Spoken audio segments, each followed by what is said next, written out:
তো আসসালামু আলাইকুম গাইজ, কেমন আছেন? আশা করি সবাই ভালো আছেন। তো গাইজ, আপনারা অনেকেই স্বর্ণের উপর হিসাবটা জানেন না, তো আমি আপনাদের আজকে দেখিয়ে দেবো কীভাবে স্বর্ণের হিসাবটা করে। তো চলুন আমি দেখাই দিই। মনে করেন স্বর্ণের ভরি চলে কত, 1,30,000 টাকা। ধরেন 1,30,000 টাকা এক ভরি, ঠিক আছে। আমরা জানি 16 আনায় এক ভরি, ঠিক আছে। তো আমরা এই হিসাবটা আমরা বের করব।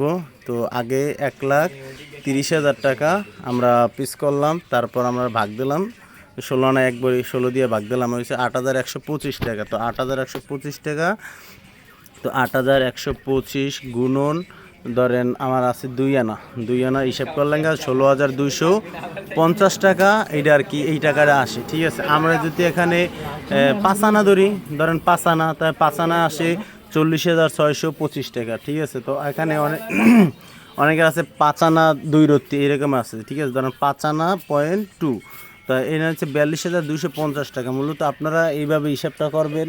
তো অনেকেই জানেন না, আমি আপনাদের শিখিয়ে দিলাম। সবাই দোয়া করবেন আমার জন্য, আপনাদের মাঝে জানি ভালো ভালো ভিডিও আপলোড করতে পারি। সবাই ভালো থাকবেন, সুস্থ থাকবেন। আল্লাহ হাফেজ।